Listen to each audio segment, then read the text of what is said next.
Hello guys, স্বাগত আমার channel সাধারণ বইয়ে। আজ আমি একটা ব্লগ নিয়ে এসেছি, সেটা হলো অষ্টপ্রহরের ব্লগ। এই দেখুন, অষ্টপ্রহরের আগের দিন যে অধিবাস হয় ওটা চলছে সন্ধ্যাবেলা। 5 জন মাথায় কলসি নিয়ে যাচ্ছে, আর পরের দিন সকালে আমি রেডি হয়ে গেছি মন্দিরে যাওয়ার জন্য। আমার উপর দায়িত্ব পড়েছে ফুলের জোগাড়ে, তাই আমি ফুল টুল জোগাড় করে সাজিয়ে নিয়ে চলছি। এই দেখুন, এবার চলে এসেছি মন্দিরে সব বৌদিরা বসে যে সবজি কাটার প্রিপারেশন চলছে, সবজি কাটছে, লাবড়া তরকারি হবে সেই সবজি চলছে। এই যে কীর্তনও হচ্ছে আরেকদিকে বসে আমরা গল্পে মশগুল। কিছু কিছু বৌদি জায়গায় জায়গায়, সব এক একজন এক এক জায়গায় বসে।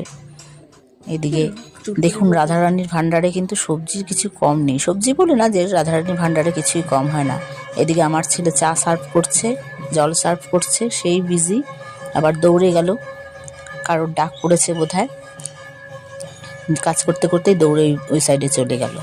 ও বাবার সঙ্গে আসছে দেখছি, বাবার ছেলে দুজনেই নীল কুর্তা পরে সেই কাজে বিজি।